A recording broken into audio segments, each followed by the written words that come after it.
Ողջույն, Civinet Business շարունակում է հարցազրույցների շարքը նվիրված այս ընտրական process-ի մասնակից քաղաքական ուժերի տնտեսական ծրագրերին եւ այսօր մեր հյուրը Ուժեղ Հայաստան կուսակցությունների դաշինքի ներկայացուցիչ Աշոտ Ֆարսյանն է։ Բարև ձեզ։ Բարև ձեզ։ Պարոն Ֆարսյան, շնորհակալ եմ հրավեր ընդունելու համար։ Ես եմ շնորհակալ հրավերի համար։ Ձեզ հետ զրուցելու ենք ձեր քաղաքական ուժի կուսակցությունների դաշինքի ներկայացած ծրագրի տնտեսական բլոկի մասին եւ դրանք, եթե շատ կարճ ամփոփենք, այն 5 հիմնական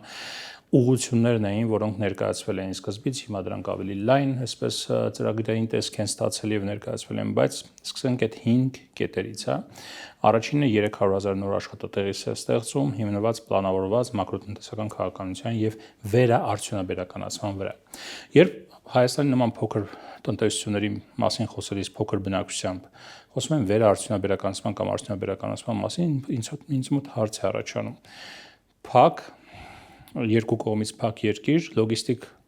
լուրջ ուրեմն կախվածությամբ կամ սահմանափակումներով փոքր տնտեսություն եւ փոքր բնակչություն։ Սովորաբար արդյունաբերականացման մասին խոսում են, երբ երկիրը ունի ելք դեպի ծով, երբ ունի շատ բնակչություն եւ էժան աշխատուժ եւ դրա հիման վրա օրինակ Չինաստանը, չգիտեմ, Հնդկաստանը արդյունաբերականացվում են։ Հայաստանի դեպքում ինչի հաշվին է այդ արդյունաբերականացումը տեղի ունելու, ինչպես։ Հայաստանի դեպքում նախ եկեք սկսենք մի պարզ բանից։ Հայաստանը դա մեր տնտեսական ծրագիրը, դա ինչ որտեղ մեր ռազմավարությունն է, իսկ ցանկացած ռազմավարություն հիմնված է նաև այն ռեսուրսների վրա, որոնք դուք որ ունեք, այդ ռեսուրսներից են նաև մեր մարդկային ռեսուրսները, այն մարդկային ռեսուրսները, որ մենք ունենք, այսինքն աշխատուժի տեսանկյունից, մեզ թույլ են տալիս եզրակացնել, որ դա միակ հնարավոր ճանապարհներից մեկն է, որով հնարավոր է Հայաստանում ունենալ կայուն երկարաժամկետ տնտեսական աճ։ Եթե մենք խոսենք օրինակ այլ ոլորտներից, օրինակ բանկային ոլորտը, եթե որոշենք, որ մենք դառնում ենք ֆինանսական կենտրոն, ապա կտեսնենք, որ դա մեր մոտ այդքան էլ չի հաջողվի, որովհետև մենք հիմնական գործընկերներին այդքան էլ հետաքրքիր չենք եւ մեր տարածաշրջանում լինել բանկային ոլորտի առաջատար, կարծում եմ մեր կարծում որ արդյունաբերականացման որովհետև արդյունաբերական արտադրանքը, եթե մենք սկսենք պարզ ավելի արտադրանքների թողարկումից եւ կարողանանք այդ արտադրանքները լինեն արտահանելի, ապա երկարաժամկետում մենք կարողանանք հասնել այն մակարդակին, որպեսզի ավելի բարդ արտադրանքներ թողարկենք եւ այդ բարդ արտադրանքները ավելի լայն երկրներ արտահանեն։ Հասկացա, արտադրանքների արտադրության շղթաների ձևավորում եւ այլ, դրանք կարեւոր են, բայց ինչի հաշվին է դա տեղի ունենալ, այսինքն որ ֆունդամենտալներն են,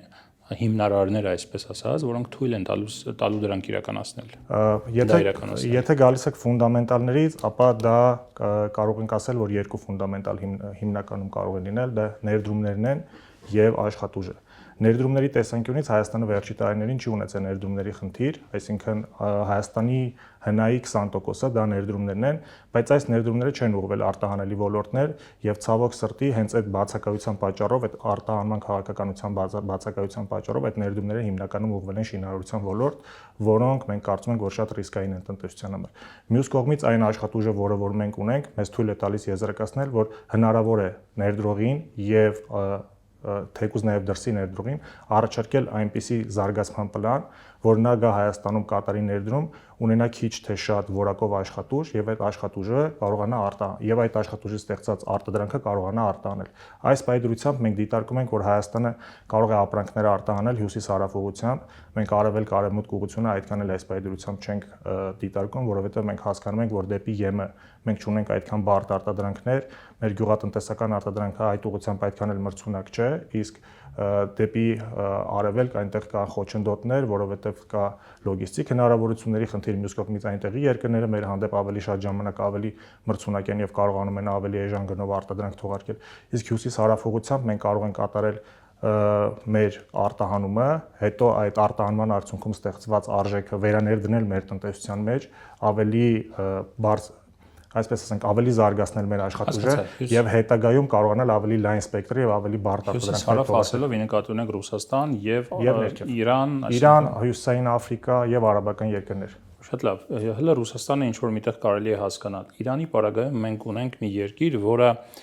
գիտեք սպეციფიկ տնտեսություն ունի եւ սպეციფიկ լոգիստիկա ունի, հա, այսինքն իր տարածքում ունի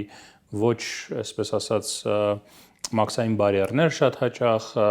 մեր ֆուրերը գնում հասնում են այնտեղ, հետո շատ հաճախ տեղափոխվում են իրանական ֆուրերի մեջ իրենց ապրանքը, այսինքն ինքը բարդ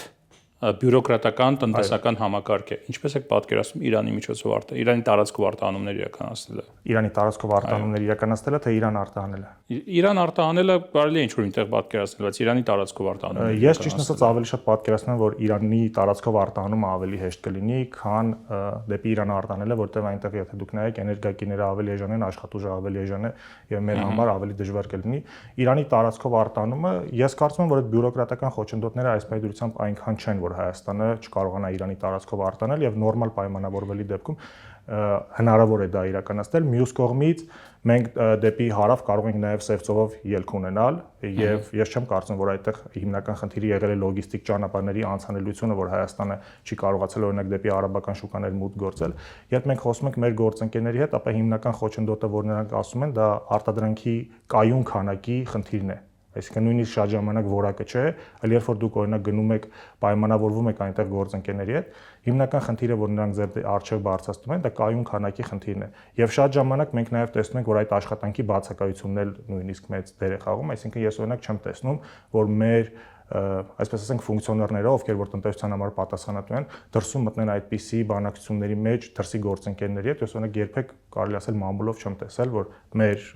չգիտեմ, էկոնոմիկայի նախարարությունը կամ այլ տնտեսական պատասխանատուները դրսում այդպիսի հարաբերությունների մեջ մտնեն, որպեսզի հասկանան, օրինակ մեր ծրագրերը այնտեղ առաջարկեն եւ այդ ծրագրերի միջոցով կարողանան արտահանում։ Բոլորովին վերջերս, եթե չեմ սխալվում, 3 եղավ տեղեկատվություն այն մասին, որ էկոնոմիկայի նախարարությունը փորձում է աջակցել արտահանման դիվերսիֆիկացիային, այդ թվում Եվրոպական միություն, արաբական երկրներ եւ արդեն դիմել է կառավարությանը հավելյալ գումարներ ստանալու համար լոգիստիկ ծախսերի հետ։ Մի հատ խնդիր կա, տեսեք, մենք այդ խնդրին, օրինակ, մենք նայում ենք, որ շատ ժամանակ տնտեսվարողին պետքա գումար տանք եւ տնտեսվարողը ինքի հարցերը կարողանա լուծել, բայց մեծ հարց է այդ գումարը նախ բավարար է թե չէ։ Երկրորդ, այստեղ կա ուրիշ կարևոր հարց, եթե դա հնարավոր էր անել, ինչ ենք սպասում, որ այսպես խնդիրներ առաջանան եւ մենք արդեն հապճեպ անցնեինք այդ որոշումներին։ Հասկացա։ Տեսեք, դուք ասում եք 300,000 նոր աշխատատեղ, Հայաստանում կա այս պահին 170,000 ազատ աշխատուժ, որոնք չեն աշխատում, մի մասը չի ցանկանում աշխատել ընդհանրապես, բայց դրանք 170,000 են։ Մյուս հատվածը ընդհանրապես զբաղված է գյուղատնտեսությամբ։ Ինչպես եք դուք 300,000 նոր աշխատատեղ ստեղծելու, այսինքն 300,000 մարդու նոր աշխատանքով ապահովելու, եթե ռեսուրսը աշխատանքային դրա համար էի ասում, որ արդյունաբերականացման համար շատ էժան աշխատուժ է պետք եւ մեծ քանակի աշխատուժ է պետք, հիմա 170,000 է։ Ես զարմանում եմ ճիշտ ասած, որ այս խնդիրը հասել է նրան, որ ասում են 300,000 նոր աշխատուժ չկա, որովհետեւ երբ որ դուք նայում եք օրինակ պաշտոնական վիճակագրությունը, ես բազմիցս նայել եմ պաշտոնական վիճակագրությունը,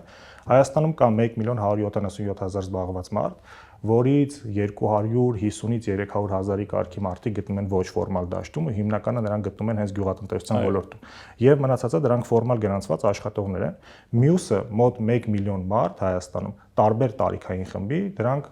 տնտեսական ակտիվությունից դուրս բնակչությունն են, ովքեր օրինակ չեն համարվում գործազուրկ, եւ կա եւս 177,000 բնակչություն, ովքեր որ համարվում են գործազուրկ։ Հիմա վերցնենք այս 177,000 գործազուրկների թիվը։ Թոշակառուներին հաշվել եք, երեխաներին հաշվել եք։ Բոլորին հաշվել եմ։ Հաշմանդամություն ունեցող ես ավելի հետաքրքիր բան ասեմ, անշալուց չէ։ Այս 1 միլիոնի մեջ կա տարիքային բաշխում, այսինքն օրինակ 25-ից 54 տարեկանները լավագույն աշխատանքային տարիք ունեցող մարդիկ կազմեն 300,000։ Իսկ այս 170,000-ը, երբ որ դուք գումարում եք 300,000-ին, դա արդեն 470,000 մարդ է։ Մենք չենք վերցնում օրինակ 23-ից 25 տարեկաններին, ովքեր ուսանողներ են, նոր են ավարտել համալսարանը։ Բայց այդ 300,000-ը մոտավորապես բան է, գյուղատնտեսության մեջ չէ, դրանք գյուղատնտեսության մեջ չեն։ Դրանք գործազուրկ չեն։ Այսինքն գյուղատնտեսության մեջ եղած մարդը ոչ մի բանով։ Այսինքն կարող է իրանք նրանց մեջ մեծ թիվ են կազմում օրինակ կանայք, մոտ 200,000 կին կա այդ 300,000-ի մեջ։ Այսինքն դրանք գյուղատնտեսությամբ զբաղվողները չեն։ Գյուղատնտեսությամբ զբաղվողները հենց ձեր ասած 200,000 հոգին են։ Նրանց մեջ արտագնա աշխատողներ կան, ենթադրում եմ։ Արտագնա աշխատողների թիվը 30,000 է տալիս պաշտոնական վիճակագրությունը, որոնք տարեկան, եթե չեմ սխալվում, մինչև 3 ամիս կամ 3 ամսից ավել, հիմա ուղղակի բան չանեմ, գնում են Հայաստանից այսպես ասած խոպան հետ են գալիս։ Նրանց թիվը 30,000 է տալիս եւ նրանք էլ չեն համարվում այս 1 միլիոնի մեջ։ Հայաստանի մշտական բնակչությունը մոտ 3 միլիոն է, այսինքն այնպես չի որ Հայաստանում բնակչությունը ինչ որ բայ իջնում է 2 միլիոն, այդպես բան երբեք չի լինում։ Եվ այս 3 միլիոնի մեջ մենք իրականում դա պաշտոնական վիճակագրությունը այս ցուցանիշները տալիս է։ Ես զարմանում եմ, չէ, պաշտոնական վիճակագրությունը տալիս որ 170,000 ազատ աշխատուժ կա։ Հա, ուղղակի խնդիրը գիտեք որն է, երբ որ մարդը 3 ամիս հետո հիասթափվում է եւ սկսում է աշխատանք չփնտրել, իսկ Հայաստանում նման մարդիկ 100 հազարավորներ են։ Նրանք չեն համարվում այլևս գործազուրկ։ Փաստացի ինքը գտնվում է նույն վիճակում մարդը, ինչ գործազուրկ է, բայց նրան չեն համարում գործազուրկ, որովհետև ինքը արդեն հիասթափվել է եւ աշխատանք ման չի գալի։ Բայց ես ձեզ ասում եմ պաշտոնական ցուցանիշները։ Այդ 1 միլիոնի մեջ իմիջիալոց 170,000-ը, որը չի համարվում գործարկից եւ գործազուրկ եւս 170,000, պատրաստ է անցնել անմիջապես աշխատանքի, երբ որ իրեն առաջարկեն աշխատանք։ Այսինքն ցանկացած տարբերակով Հայաստանում 300,000 աշխատատեղ է հնարավոր է գտնել այդքան մարդ, որոնք որ կզբաղեցնեն աշխատուժը։ Օրինակ, երբ որ դուք ինձ տալիս եք հարց եւ ասում եք, օրինակ, ոնց եք արտանելու, ես դա կարծում եմ ավելի բովանդակային քննարկում է եւ իրականում դա ավելի ճիշտ է, որ մենք այդ քննարկում։ Չէ, թվերի մեջ էլ կարելի է բան անել, այսպես ասած, հասկանալ, որպեսզի թյուրիմացություններ չլինեն, բայց տեսեք, լավ, որ ուղղություններն են հատկապես ձեզ համար այս պահին առաջնահերթ եւ կարծում եք, որ այդ ուղղությունները ունեն պոտենցիալ եւ այդ ուղղություններում կարելի է իսկապես ինքը աշխատաշուկան կլանող ուղղություն, այսինքն ազատ աշխատուժ կլանող ուղղություն եւ կարելի է այդ ուղղություններում, չգիտեմ, արտադրություններ կազմակերպել։ Մենք այստեղ երկու բան ենք իրար հետ կապում, դա գյուղատնտեսությունը եւ արդյունաբերությունը։ Մենք հասկանում ենք, որ Հայաստանի գյուղատնտեսությունը պետք է գնա խոշորացման եւ դա պետք է լինի պրոդուկտի շուրջ խոշորացման։ Իսկն մենք երկարաժամկետում պատկերացնում ենք, նույնիսկ երկարաժամկետում չէ, միջնաժամկետում մենք պատկերացնում ենք, որ գյուղացում պետք է մղենք այնպիսի քայլերի, որ նրանք կոնկրետ տարածաշրջաններ կենտրոնանան կոնկրետ մեծականակ նույն արտադրանքը տալու վրա, ինչը թույլ կտա նրանց մի կողմից նվազեցնել ինքնարժեքը, մյուս կողմից Հայաստանը կկարողանա մի քանի ապրանքների վրա մասնագիտանա եւ այդ ապրանքները կկարողանա նախ արտահանել հենց հում տեսքով, այսինքն հենց գյուղատնտեսական արտադրանքի տեսքով, մյուս կողմից մենք կկարողանանք սննդի արդյունաբերությունը զարգացնել Հայաստանում, որը մեզ թույլ կտա արտահանելի ապրանք ստանալ, ելի եմ ասում, դեպի հյուսիս հարավ ուղղությունների համար։ Մյուս կողմից դա տեքստիլն է, որը որ մենք տեսնում ենք, որ կանանց ներգրավման մեջ մեծ մասնագիտական ներուժ կարող է ունենա։ Երկրորդը, ես 300,000-ից իմիջիալոց 100,000-ն է ընդամենը վերաբերվում արդյունաբերության ոլորտին, մնացածը, այսինքն տարբեր հարակից ոլորտներ են, մի մասը ինքնաբերաբար աճելու, մի մասը սերվիսի ոլորտին է վերաբերում։ Դուք գիտեք, որ մենք հայտարարել ենք, որ 1 միլիարդ դոլարի ներդրում է կատարվելու սերվիսի ոլորտում, մենք այնտեղ ենք աշխատատեղերի աճ ակնկալում։ Եվ հետեւաբար այս 300,000-ը միայն արդյունաբերության ոլորտին չի վերաբերվում, մենք ակնկալում ենք նաև IT ոլորտում, որ առաջանցիկ աճ կունենանք, չնայած մեր 300,000 թիվը այնքան մեծ է, sense թվում բոլորին որ թվում է, որ հասկանալի է, տեքստիլ ոլորտը ինքը իհարկե պոտենցիալ ունեցող ոլորտ է, բայց ինքը զարգանում է բավական ինտենսիվ կերպով վերջին տարիներին եւ եթե հնարավորություն ունենա ել ավելի զարգանալ, այսինքն ինքը կզարգանա այդ մասնավոր ներդրումների հաշվին, դուք ինչ եք հավելյալ անելու, որ տեքստիլ ոլորտը ել ավելի զարգանա։ Մենք պայմանավորվելու ենք դրսի ցանցերի հետ օգտագործելով մեր հարաբերությունները, որպեսզի մենք կարողանանք նրանց հետ հասնենք նրան, որ Հայաստանը ստանա մեծ քանակությամբ պատվերներ, այստեղ արտադրի ապրանք եւ ներմուծի հում կարտադրի ապրանք եւ արտահանի դեպի այլ երկրներ։ Մյուս կողմից մենք նայելու ենք, որ նաեւ արելու ենք որոշակի քաղաքականություն, իհարկե սա սահմանափակ է, բայց մենք տեսնում ենք, որ այստեղ էլ հնարավորություն կա ներմուծման փոխարինման հետ կապված, այսինքն որոշ ապրանքներ, որոնք որ Հայաստանում ներմուծվում են, դրանք էլ Հայաստանում եթե հնարավոր է փոխարինել, իհարկե եթե կարողանալու ենք ստանանք նույն մակարդակի, նույն որակի ապրանքներ, եւ երրորդ ուղղությունը դա սեփական հանքահումքային բազայի վրա արժեշտայի երկարացումն է։ Հասկացա։ Տեսեք, Սամվել Կարապետյանը, որ ձեր կուսակցությունների դաշինքի առաջնորդն է, իր բիզնեսը, որ դիտարկում ես, արտադրությունները շատ քիչ են բիզնեսի մեջ։ Հիմնականում դա անշարժ գույքն է, չգիտեմ, շինարարություններն են եւ այլ, հա։ Հիմա մարդ, որ ամբողջ կյանքում զբաղվել է բիզնեսի այլ ոլորտների զարգացմամբ եւ բավական հաջողել է այդ ոլորտներում, հա, ինչու նա պետք է կարողանա կամ որտեղ է գրավականը, որ նա իսկապես կհաջողի արդյունաբերականացման մեջ մի ոլորտ, որում գրեթե ներգրաված չի եղել։ Տեսեք, նախ այստեղ հարցը այն չի, որ հենց Սամվել Կարապետյանը ինքը անմիջապես զբաղվելու արդյունաբերականացմամբ։ Ես արդեն նշեցի, որ այս 300,000 աշխատատեղը դա չի վերաբերվում միայն արդյունաբերությանը, այստեղ տարբեր ոլորտներ կան։ Այստեղ Սամվել Կարապետյանի գրավականը նա է, որ ինքը ունի հնարավորություններ եւ ունի ցանկություն։ Մեյնսթրիմային, որ նշվում է արդյունաբերականություն, դրա համար։ Ինչի համար է նշվում մեյնսթրիմային արդյունաբերություն, որովհետեւ մենք տեսնում ենք, որ Հայաստանի տնտեսության երկարաժամկետ զարգացման հիմքում դա պետք է լինի։ Այսինքն մենք հենց այնպես չենք ասում։ Հայաստանում հիմա էլ կա տնտեսական աճ։ Հայաստանում նախորդ տարի, բայց օրինակ չի եղել աշխատատեղերի ավելացում։ Այսինքն զբաղվածությունը Հայաստանում եղել է 1.176.000, 2025 թվականին հասել է 1.177.000։ Նու գրանցված աշխատատեղերը աճել են իհարկե, անցած տարի։ Ֆորմալից ոնց հասկանում ենք, ոչ ֆորմալից ոնց գնում ենք ֆորմալ, բայց իրական զբաղվածությունը, որը հենց հնայի ստեղծմանն է մասնակցում, իրական զբաղվածությունը չի աճել, եւ հետեւաբար մենք այստեղ տեսնում ենք ռիսկ, որ ինչքան էլ Հայաստանում եթե գա ներդրում, իսկ հիմա Հայաստանում այն ժամանակաշրջանն է, որ եթե նույնիսկ ներդրում չի գալիս, այլ ճանապարհով Հայաստան փող է գալիս։ Այս փողը մենք չենք կարողանում պահենք երկրում, որովհետև այս փողը կամ Հայաստանից սպառման տեսքով դուրս է գալիս, կամ դիվիդենդների տեսքով է Հայաստանից դուրս գալիս, կամ դառնում է պետական պարտք ու էլի ծախսվում է հիմնականում շինարարության ոլորտի վրա։ Այսինքն բոլոր կապիտալ ներդրումները, որ մենք անում ենք, մեծ մասը վերաբերվում են շինարարության ոլորտին։ Լավ, տեսեք, դուք կարևորում եք նոր աշխատատեղերի ստեղծումը, մարդկանց աշխատանքով ապահովելը, չգիտեմ, բնակչության աշխատուժի զբաղվածությունը եւ այլ, բայց մյուս կողմից Սամվել Կարապետյանը նախատեսում է սկսել մի ծրագիր աղքատության հաղթահարման, ենթադրում եմ նաև այդ աղքատները պետք է գան մտնեն այդ աշխատաշղթաներ, որպեսզի կարողանանք իսկապես մարդկանց ապահովել աշխատանքով եւ աղքատությունը կրճատել, բայց Սամվել Կարապետյանը նախատեսում է վերջերս հայտարարեց դրա մասին մի ծրագիր, որ ծայրահեղ աղքատ ընտանիքներին տրամադրվելու է ամսական 150,000 դրամ նպաստ աղքատության հաղթահարման հատուկ հիմնադրամի միջոցով, հա։ Մի կողմից դուք ստիմուլացնում եք խոսում եք նրա մասին, որ պետք է խթանել աշխատանքը Հայաստանում, բայց մյուս կողմից այնպիսի նպաստի համակարգ եք առաջարկում, որ մարդը, օրինակ շատ կան եվրոպական երկրներ, որ այդ դրա թակարդում են հայտնվել, հա, որ մարդը կարող է մտածել, կարող է լավ է ես տունը մնամ նպաստ ստանամ, քան թե գնամ աշխատեմ, օրինակ չգիտեմ 200,000 դրամ աշխատավարձ ստանամ, եթե կարող եմ տունը մնալով 150,000 ստանալ։ Շատ լավ հարց եք տալիս, այստեղ հարցը հետևյալն է, որ դա վերաբերում է ընդամենը 0.8% բնակչության։ Այսինքն դա խոսքը միայն ծայրահեղ աղքատների մասին է, բայց ես չեմ կարծում, որ հենց աղքատությունը ինքը լուրջ ֆենոմեն է, որը ինքը չի վերաբերվում միայն նրան, որ մարդը չի ուզում աշխատի։ Աղքատությունը գալիս է նրանից, որ մարդը շատ ժամանակ չունի համապատասխան հմտություններ։ Իր մոտ չկա համապատասխան աշխատատեղ։ Օրինակ, եթե դուք նայեք Շիրակի մարզում աղքատության մակարդակը արդեն կարելի ասել հասել է 50%-ի, իսկ չգիտեմ, չեմ նայել։ Եթե Շիրակի մարզում 40%-ը, երեխաների մեջ 50%-ից բարձր է։ Այսինքն մանկական աղքատություն։ Այնտեղ նաև ինդիկատորներ կա, ինչպես ենք հաշվում աղքատությունը, ՄԱԿ-ի աղքատության ինդիկատորը Հայաստանի։ Ես հետաքրքիր բան ասեմ, Հայաստանում աղքատությունը հաշվում են այսպես 44,000 դրամից պակաս եթե ձեր վրա ամսական ծախսում եք, դուք համարվում եք աղքատ։ Բայց ես վստահ եմ, որ 44,000-ից նույնիսկ ավել եք հաշվում, օրինակ այս աղքատության միջին գիծն է, վերին գիծը համարվում է, եթե չեմ սխալվում, 56,000 դրամ։ Այդ ժամանակ բնակչությունը ընդհանրապես 40%-ից ավելին համարվում է աղքատ։ Եվ հետեւաբար ասել, որ Հայաստանում եթե մարդկանց օրինակ 0.8%-ին ընդամենը, եթե իրանց չտանք համապատասխանված բան,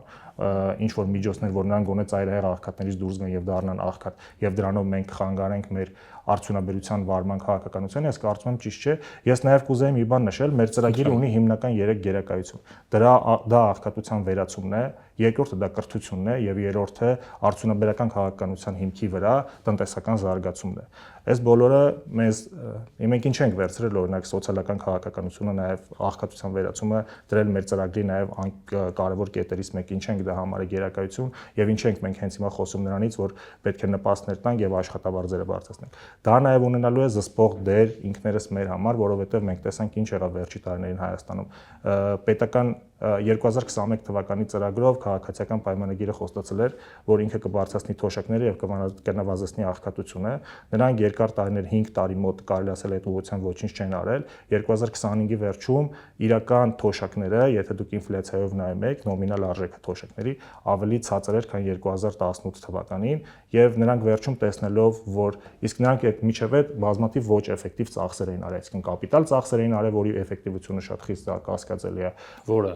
օրինակ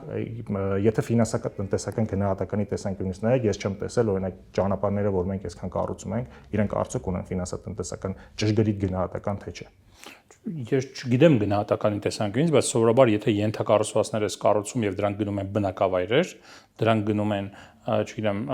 այնպիսի տեղ մեծ քաղաքներ, փոքր բնակավայրեր եւ այլ, դա չի կարող տնտեսական էֆեկտ չտալ։ Իսկ այդ ճանապարհների որակը եղել են ճանապարհներ, որ ունեցել են որակական խնդիրներ, եթե ես չեմ սխալվում, բայց առհասարակ կապիտալ ծախսերը շատ կարևոր են տնտեսական աճի պոտենցիալը մեծացնելու համար։ Կապիտալ ծախսերը շատ կարևոր են, բայց խնդրահարույց են ընթացիկ ծախսերը։ Երբ որ դու ընթացիկ ծախսերը, դուք տնտեսագետ եք, ինձից լավ գիտեք, երբ որ ընթացիկ ծախսերը ավելացնում ես, դու չես կարող դրանք հետո նվազեցնես եւ դրանք կարող են խնդրահարույց լինել, աշխատավարձների բարձրացում, չգիտեմ, թոշակների բարձրացում եւ այլ, բայց կապիտալ ծախսերը դրանք տնտեսության պոտենցիալ մեծացնող ծախսեր են։ Որպես այդպեսին տնտեսագիտությունը չի ասում, որ եթե դու անում ես կապիտալ ծախս, դա լավ է կամ անում ես ընթացիկ ծախս, դա վատ է։ Տնտեսագիտությունը ավելի շատ ուրիշ բան է ասում, ասում է քո ռեսուրսները սահմանափակ են եւ հետեւաբար դու պետքա ծախսես այնտեղ, որտեղ ունես առավելագույն նպատակահարմարություն։ Ես այս պահին նորից եմ պնդում, որ եթե մեր ճանապարհները վատ վիճակում են եւ դու ճանապարհ ես վերանորոգում, դա առավելագույն, այսպես էֆեկտիվ ծախս չէ։ Հարցը այստեղ այն չի, որ ճանապարհները վատ վիճակում են եւ դու գումար ես ծախսում։ Հարցը նորից եմ կրկնում, այստեղ այն է, որ եթե դու ունես վատ ճանապարհ եւ ունես օրինակի համար, չգիտեմ, հնարավոր է ներդրում կատարես ու քո գյուղատնտեսությունը դառնա ավելի մրցունակ եւ դու օրինակ կարողանաս դեպի ԵՄ ավելի շատ ապրանք արտահանես։ Շատ լավ, բայց ճանապարհներով պետքա չէ արտահանես։ Քանդված ճանապարհներով ոնց ես արտահանում։ Ես օրինակ տարբեր եվրոպական երկրներ, մյուսներ ամորտիզացիոն ծախսեր կա, այդ ավտոները պետքա մոտենան այդ գյուղերը, այդ արտադրություններ, տանեն այնտեղից բերեն եւ այլ։ Ես օրինակ եղել եմ եվրոպական երկրներում, որտեղ օրինակ շատ գյուղական ճանապարհներ գրունտային էին։ Նայած ինչ երկրի մասին է խոսքը եւ կարող է այնտեղ լինել նաեւ երկաթուղային հասանելիություն, օրինակ, որ մեր երկրում չկա։ Դրա համար եմ ասում ես Արշալույս ջան, այսինքն որպես այդպեսին վերցնել եւ ասել, որ կապիտալ ծախսերը եթե անում ենք, դա միշտ լավ է, ես կարծում եմ, որ այդպես չէ, եւ մենք տեսնում ենք, որ այդ կապիտալ ծախսերի հետ կապված մենք ֆինանսատնտեսական գնահատական չենք տեսել այս բանը։ Ես ընդհանրապես դա եմ ասում։ Ծրագրային բյուջետավորման շրջանակներում ես չգիտեմ, ես բյուջեն երկար ժամանակ փորձել եմ փորփրեմ եւ ճիշտ ասած նորմալ ֆինանսատնտեսական գնահատական չեմ տեսել։ Պարոն Ֆարսյան, տեսեք, եթե ընդհանրացնենք, կներեք խոսքը միայն ճանապարհների մասին չի, հանկարծ չստացվում, որ մենք ճանապարհներ կառուցելուն դեմ ենք, այդպես բան չկա, բայց օրինակ մենք տեսնում ենք օրինակ բարձրագույն հայտարարություններ ակադեմիական քաղաքի մասին։ 1 միլիարդ դոլար պատրաստում ենք ծախսենք ակադեմիական քաղաքի մասին, ակադեմիական քաղաքի վրա, որ Հայաստանի կրթության խնդիրը երբեք ենթակառուցվածքները չեն եղել։ Հայաստանի կրթության խնդիրները միշտ եղել են ծրագրերը եւ ուսուցիչների դասախոսների ցածր աշխատանքը։ Ես չգիտեմ ինչպես կլինի, իհարկե ծրագիրը ինչ դիզայն կունենա վերջնական թե կրթական ծրագրերի տեսանկյունից եւ թե ենթակառուցվածքի, բայց նաեւ կրթության նախարարությունը ասում է, որ դա իր հետ նաեւ տանելու է կրթական ծրագրերի փոփոխություն, այսինքն ընթացս են դրանք տեղի ունենում։ Կտեսնենք, կապրենք, կտեսնենք, կլինի, չի լինի եւ այլ։ Բայց տեսեք, իդեպ ճանապարհների կառուցումը ձեր կուսակցության առաջին համարը Նարեկ Կարապետյանը բազմաթիվ անգամ ասել է, որ լավ է, բայց բավարար չէ։ Այլ ուղղություններ էլ է պետք զարգացնել։ Տեսեք,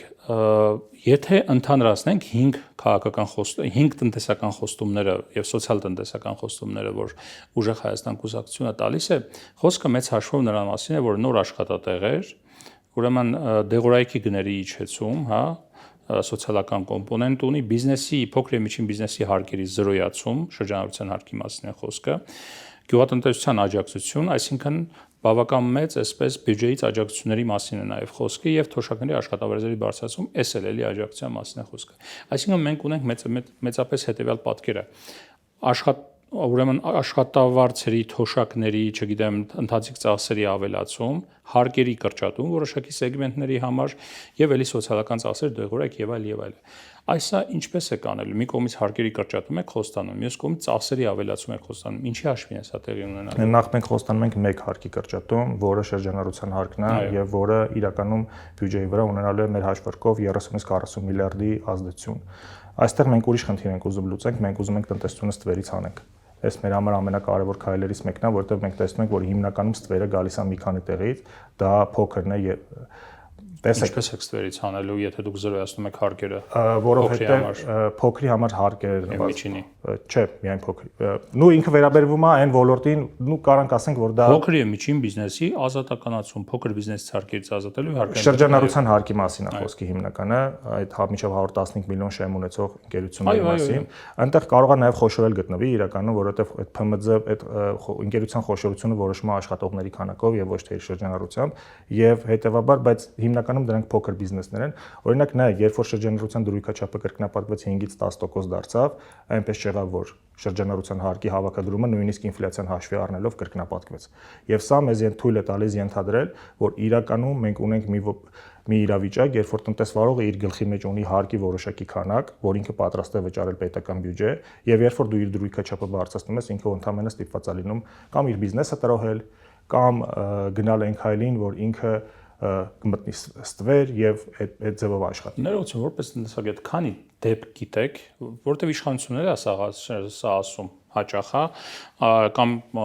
իշխանությանը հակադարձում են շատ հաճախ, որ երբ որ փոքր ենք դնում, մարդիկ տրոհում են իրենց բիզնեսները, մտնում են, չգիտեմ, այդ ոլորտ եւ այլ, քանի դեպք գիտեք, որ խոշորը տրոհվել է փոքրերի եւ մտել այդ ոլորտ։ Ես ուրիշ բան եմ ասում, հենց այդ է։ Ես ուրիշ բան եմ ասում, երբ որ դուք դրույքաչափը մեծացնում եք, կրկնապատկում եք եւ ձեր մոտ հարկի հավաքագրումը չի կրկնապատկում, այստեղ կարող է լինել երկու պատճառ, կամ տնտեսվարողը տրոհվում է, նշանակում է ինքը տրոհվում է եւ ավելի քիչ դրույքաչափով է վճարում, կամ տնտեսվարողը մտել է ստվեր։ Այսինքն այս երկու պատճառաբանությունները կարող են լինել, որովհետև կամ էլ իսկապես այդ ինվոյսներն ա լրացնում եւ իր հարկերը նվազեցնում է։ Դրույքաչափը բան է լինում։ Չէ, դե դրույքաչափի մեծացման հետ մեկտեղ նաեւ հնարավորություն կա, որ չէ, ծախսագրումները իրականացնում եւ ավելի քիչ հարկ ես վճարում։ Գուցե դրանից առաջ այդ ծախսագրումները չէին իրականացնում, հիմա իրականացնում են։ Հիմա ձեր ծախսագրումները իրականացնում են։ Ենթադրում եմ ես, որ ասում եք երկու տարբերակ, ասում եմ կարող է լինել երրորդ տարբերակը նաև։ Ես ճիշտ ասած չեմ կարծում, որ նրանք գնում են այդ ծախսագրման ճանապարհով, որովհետև մենք իրականում չենք տեսնում, որ մեր տնտեսվարողների վարկագիծը փոխվել է։ Եվ հետեւաբար մենք ենթադրում ենք, որ իրականում տեղի ունեցել հակառակը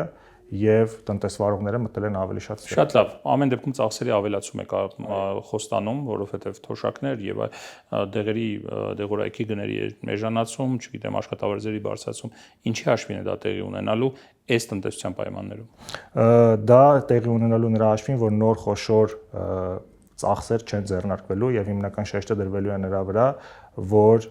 կատարվեն այսինքն պետական պարտքի ավելացում նախ չի լինելու, մենք հաշվարկել ենք, այս ամբողջը իրար հետ մոտ 450 միլիոն դոլարի ազդեցություն է ունենալու։ Մենք չենք գնալու ագրեսիվ պետական պարտքի եւ ագրեսիվ ծախսերը մեծացնելու ուղղությամբ։ Հավելյալ 450 միլիոն դոլարի։ Հավելյալ 450 միլիոն դոլարի։ Սա բերելու է նրան, որ 2027 թվականին պետական պարտք հնարաբերակցությունը, որը հիմա 49% է, երևի կբարձրանա մինչև 49.5% ու կհետագայում նա արդեն կիչնի։ Ինչի հաշվին է իջնելու, այսինքն հավելյալ 450 միլիոն իջնելու նրա հաշվին, որ մենք չենք մեծացնելու պետական բյուջեի ծախսերը եւ ունենալու ենք տնտեսական կայունաճ, որտեղից հարկերի հավաքագրումը ավելի բարձր է լինելու։ Այսինքն այս 300,000 աշխատատեղ բան, որ ասում եք, զարգացումներ եւ այլ։ Գիտեք ինչի եմ հարցնում, տեսեք, պարոն Ֆարսյան, շատ քաղաքական կուսակցություններ այս խնդիրը ունեն իմ տեսանկյունից, ինչի որովհետև երբ որ իրենք խոսում են կոնկրետ հարկերի նվազեցման մասին, ծախսերի ավելացման մասին, շատ հստակ չափելի է դրանք։ Այսքան նվազեցնելու ենք, այսքան աճեցնելու ենք ծախսերը, ավելացնելու ենք, բայց երբ որ ասում ես որտեղից եք դա վերցնելու, մի հատ ընդհանրական պատասխան են տալիս, դե մենք տնտեսությունը զարգացնելու ենք։